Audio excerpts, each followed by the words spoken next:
Hello guys, welcome back. So let's start with a new topic, that is upper limb. First let's know about the bones. Starting with the humerus now. But before going actually to the humerus, let's see how a long bone, what a long bone consists of. Okay. So this is an example of a long bone. So here this plate which you see right here, which I've drawn, this is known as epiphyseal plate. What is it known as? It is known as epiphyseal because it's above, right? So epi means above. Epiphyseal plate. Then this plate is, this green color plate is the metaphyseal plate because it is in between two things, that is epiphysis and diaphysis. Okay, and this shaft which you see, this is the shaft. Okay, so this is diaphysis. What it is? Diaphysis.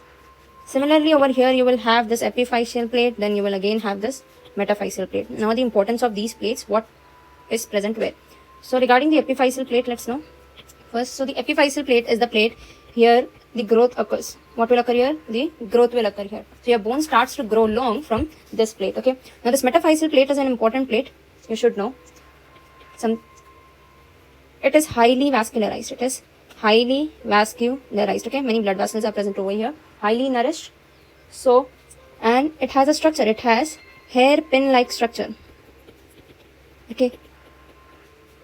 Like this. There are too many. If I draw, what do you feel? That it looks like a net, right? So what happens? Many infections occurs over here and we are not able to diagnose because they get hidden between these networks. Okay, so it has hairpin-like structure because of what? Due to many blood vessels. Okay, so what was the point of this sentence which I wrote? So infections occurs over here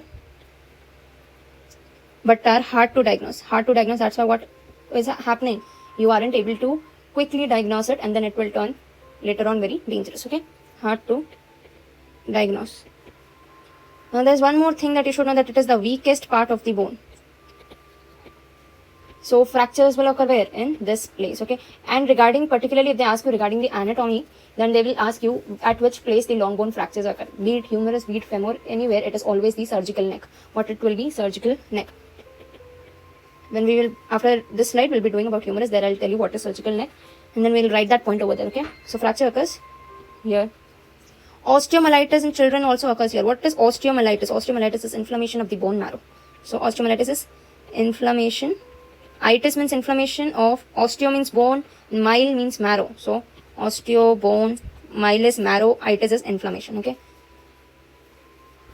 so, and this diaphysis is the shaft of the bone, you should remember. Okay, you can also write it as shaft. Now this joint you should know. There's a joint present, joint between epiphysis and diaphysis is synchondrosis. The type of joint is which one? Synchondrosis. Now the synchondrosis, it is partially movable joint, or you can say they are cartilaginous joint. They are cartilaginous joint. Okay, so the synchondrosis comes under this category. The main category is we have three types of joints. So it is immovable, partially movable, and completely movable. So it is partially movable joint, which is also known as cartilaginous joints. We also call them as amphiarthrosis. Okay, and under them there are categories, among which this joint between the epiphysis and diaphysis comes under synchondrosis. Okay, now let's go to the humerus. Humerus, as you all know, it is present. It is present in our arm area, right? So from the shoulder till the elbow joint, we call it arm. After the elbow joint to your wrist part, we call it as forearm. That you should know. Okay, so the upper part is arm, also known as brachium. You should remember. Now let's start with the humerus. First, let's know everything in this simplified version. Then we'll look at those pictures which were there in the left side. Okay, so starting with the humerus now. This humerus has this head. Then you can see this. This is the anatomical neck. What it is? Anatomical neck. Now humerus has two necks, an anatomical one and a surgical one. Okay, I'll let you know where the surgical one is. First, let's move on with the flow. This is the greater tubercle. What it is? It is greater tubercle. Tubercle is nothing but some kind of protrusion. Okay, this is lesser tubercle. Now this really light white color thing I have drawn, this is present between the two tubercles. So it is known as intertubercular sulcus, or it is also known as bicipital groove. What it is known as? Bicipital groove. So remember it. Okay, it contains few things. We'll know about it. First, let's know what and all, everything we should know about the humerus. So this is the surgical neck. So let's know about the surgical neck.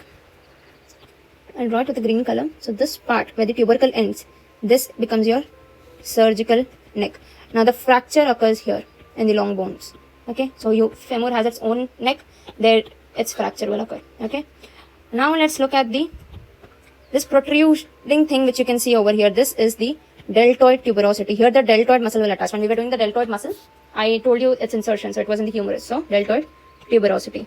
It is rough and it is for the deltoid to attach. Then you have this spiral groove. Okay, this I have drawn it. It's exactly not like this, but yes, you can see a very curved portion in the real humerus bone. That is the spiral, or it is also known as radial groove. Croc people term this as canalis humeral. Okay, so remember this canalis humeral as well. They are one and the same. Then you have these few things in the distal part of the humerus or the inferior part of the humerus. Let's know about them. First, I'll let you know the sides. This was the lateral side. This was the medial side. Okay, I forgot to tell this in the beginning. This is the lateral side of the humerus, and this side is all the medial side. Okay, so this will be, there are epicondyles. Okay, so this is the lateral epicondyle. This is the medial epicondyle. Now what happens, you get that current, okay, when you hit your elbow from the medial side, and we also have this medial epicondyle. You can feel it. If we rub our hands at the medial side of the elbow, you feel a protrusion. That is nothing but medial epicondyle. People get current. They think that they get that sensation of numbness in their hand when they strike their medial side of the elbow. Okay, so this is the place that is medial epicondyle. Then you have this is trochlea. Okay, and this is capitulum. Now capitulum is actually head. Why it is head? Because here the head of the radius will attach. Okay, so that is the lateral and medial view. Now let's look at from the posterior view. So this view is the posterior view of the humerus. Okay, so let's look at here. This is the olecranon fossa. Very important. Here what happens? Your ulna has the olecranon process. So for your elbow, for you to flex it, for you to extend it, this is where that olecranon fossa will come and sit. Okay, so it is kind of chair for the olecranon process of the ulna. When we will be doing ulna and radius, then I'll be explaining you how we are able to flex and extend our elbow. At that time, I'll show you the picture of it, so it will be very clear. Now, this is the capitulum. Capitulum is for the radius. Radius is present on your which side? On your thumb side. Thumb side is lateral or medial? It is lateral. So let's write down, this is the lateral side, this is the medial side for the posterior view. Okay, this is for the posterior view we are learning. And this is here again what comes? Trochlea. Okay, there are coronoid process and stuffs in the humerus. We are not doing them. Just let's talk more about the croc things. Okay, first. So now let's look at this. So this is the head, you can see. 1 minute. This is the head. Then you will find this anatomical neck. Then we saw this greater tubercle. See, in this picture, you can see over here greater tubercle, lesser tubercle. In between, there is a groove. This is intertubercular groove, also known as bicipital groove. Then below the tubercles, you have which neck? You have surgical neck. Fractures occurs over here. Then you have this protrusion, a small kind of, this is deltoid tuberosity. Okay. Now this is the posterior view. No need for the radial fossa, no need for the coronoid fossa. Let's look at, this is the lateral epicondyle, then the capitulum, then you have the trochlea, then you have the medial epicondyle. Okay. Over here you have this olecranon fossa. This is your trochlea, capitulum, and this is your trochlea. This is the trochlea, this is the capitulum. I wrote it wrong, I guess. Yep. This is the trochlea, and this is capitulum. Correct that thing, sorry. And let's change the sides also, because trochlea is present on the medial side and capitulum should be present at the lateral side. Understood? So now let's know what and all structures are present where. Okay, so for that we shall draw a table kind of thing. Okay, that will be more easier for you to learn, because from the picture it won't be that easy.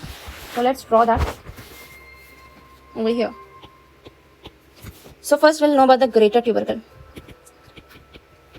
then the lesser tubercle, then there are structures like surgical neck, you should know. Then you should know deltoid tuberosity, then very important spiral or radial groove, spiral or radial or canalis humeral. Then let's look at the epicondyles. Okay, first starting with the greater tubercle, what and all is present? At the greater tubercle, you should know that teres minor and infraspinatus, when we were doing scapula, I already told you this, will attach here. Okay, and for the lesser this greater tubercle and the lesser tubercle together, this together is joined by, or in between, let's write in between bicipital groove or intertubercular sulcus is present. Okay. Now there is a thing that you should remember about this intertubercular sulcus. So in this bicipital groove, besides that, there are lips forming. See, first let's look at this picture. I've drawn two lines, right? So one line, the second line. So this is the place where the bicipital groove is present. These are the lips of it. So one is the lateral lip towards the lateral side, and one we have a medial lip. Okay. So now let's draw this lips over there. So on the lateral lip, and this is the medial lip, and then you have this bicipital groove. What do you have? This is bicipital groove. Okay. Now let's look at what is present at the lateral lip. At the lateral lip, you have this pectoralis major. What do you have? Pectoralis major muscle. Insertion is over here. Okay, so here the muscles will insert. On the medial, you will have teres major. And in the bicipital groove, latissimus dorsi will insert. Okay, so you can remember by the mnemonic, lady between two majors. You have to remember. Okay, lady between two majors. So these muscles insert over here. What do this do? Inserts in this intertubercular sulcus. So remember this part. Then let's look at this. What is remaining now? Surgical neck. So starting with the surgical neck now first. For surgical neck, you have three structures passing which are related to the axillary. Okay, so first of all, write fracture occurs here. Then write down that there are three things over here. First is axillary nerve is passing from this place. Okay, axillary nerve. Now axillary nerve root value I told you to remember C5 and C6. And the two muscles which are supplied is teres minor and deltoid. Now there is anterior and posterior. I'm writing it together. Circumflex humeral artery, which pass from here. Okay. Now what it is the third branch of axillary artery. It is the third branch of axillary artery. Very soon we will be doing these arteries and veins of the upper limb. Then you will know this third. Then we will be dividing the axillary artery. So the third branch will form this anterior and posterior circumflex humeral artery. Okay. Now this deltoid tuberosity, deltoid muscle attaches. You have to remember. Okay. Then coming to the spiral or radial, or this you have to remember. It is first of all present on the posterior side of humerus. Okay.